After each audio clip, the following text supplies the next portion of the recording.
from the external picture, we're going to get that the roller, which I'll call B, is going to be 6.86 kilonewtons. And the pin, which I'll call C, will be 5.14 kilonewtons.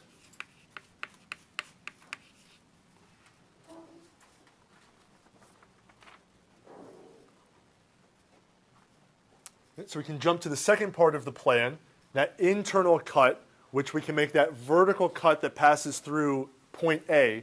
So 2 meters from the left-hand side, make that internal picture.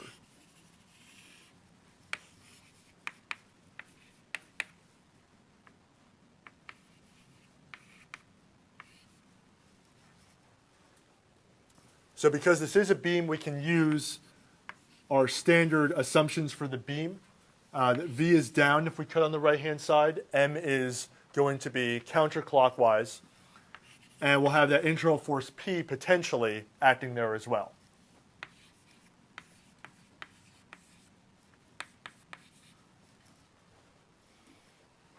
And the cut is going to be 2 meters away.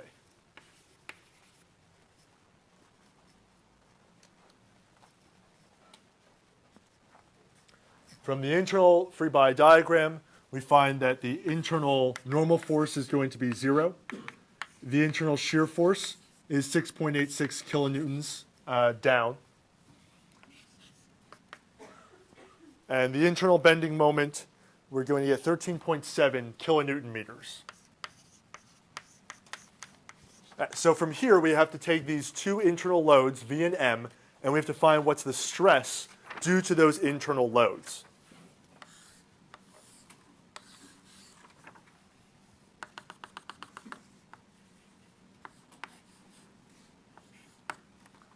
So I have my element A here.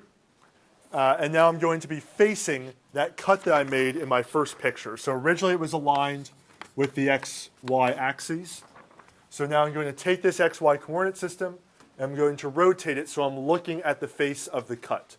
So I now have in this picture, y is up. I have z is to the left, and then x is coming at us.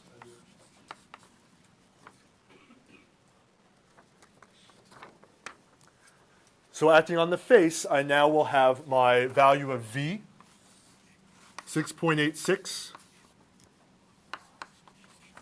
and my value of M in that correct orientation there around the Z axis, 13.7 kilonewton meters.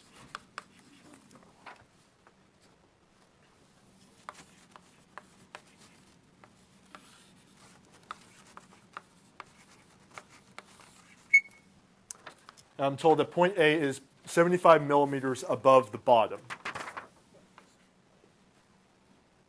I have the shear force. I have a bending moment. So I'm going to have a shear stress due to the shear force. I'll have a normal stress due to that bending moment that is going to be acting on point A. For both of those calculations, I need to know what the area moment of inertia is. In this case, because it's just a rectangle, I can use BH cubed over 12 to find it. So for this shape, the area moment of inertia is going to be 450 times 10 to the negative 6 meters to the fourth power. What is your 0.75 times 10 to the negative third. Everything in meters here. All right, so at point A, I need to calculate, I'll start with the bending stress since it's usually easier. In this case, I can use negative my over I because it's a beam and I adhere to the rules of our assumed direction for M and for V. But we do want to just double check to make sure that our result is what we think it's going to be. Because of the way the moment is going, we should expect this point A to be in tension due to the moment around the z-axis here. So it's going to be negative times a positive moment of 13.7 times 10 to the third Newton meters, converting from kilonewton meters to Newton meters. And our y value, since we're below the neutral axis, that y value is going to be negative. We're going to be below the neutral axis by negative 75 millimeters, negative 75 times 10 to the negative third meters. So again, we'll have a negative and negative, so we will get a positive value, which we should expect. And the value for I here, 450 times 10 to the negative 6 meters to the fourth. So the bending stress we get is a positive 2.28 megapascals.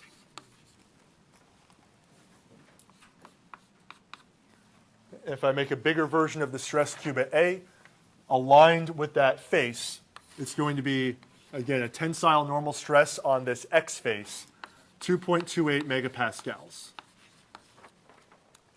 That takes care of the bending stress.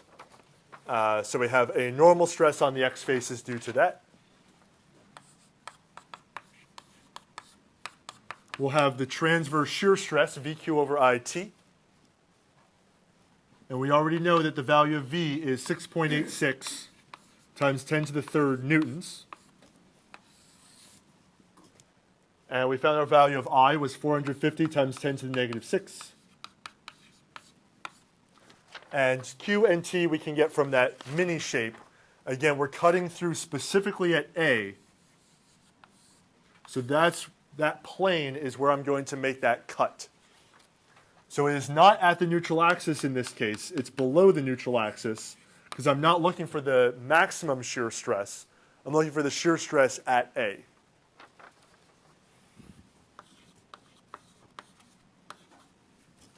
Right, everything here in meters. So first, the length of material I cut through is 0.2 meters. So that's my value of T, or B. And now I need to compute my value of Q. It's the area, again, of the mini shape times the distance between the mini shape centroid and the neutral axis. It is not just the distance to the top of the mini shape. That's only when we're cutting at the neutral axis that happens to be true. But in general, that's not going to be the case.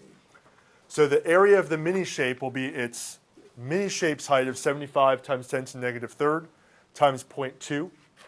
And then the distance from the centroid of the mini shape to the neutral axis is going to be first the distance half of 75 millimeters plus another 75 millimeters to get to that neutral axis. Right, so again, area is 0.2 times 75 millimeters. And then the distance from the centroid of my shape to the neutral axis is 0.1125 meters. All right, so now I'm ready to answer the actual question. I want to know, this is, again, the stress state aligned with the longitude and the normal to the plank, or to the beam. But I need to know where the stress is acting 25 degrees on the grain of the wood. So I want to take my original stress state, and now I want to rotate it to be aligned with the grain of the wood. So I'm going to redraw my 3D stress state as a 2D stress state by rotating it now back into my original coordinate system. So I actually do want it now aligned with the XY.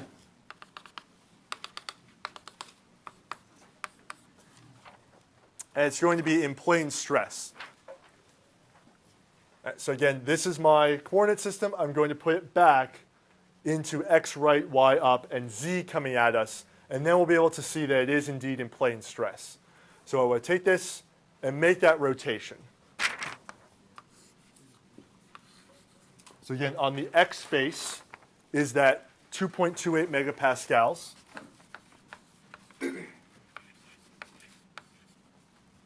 Normal stress.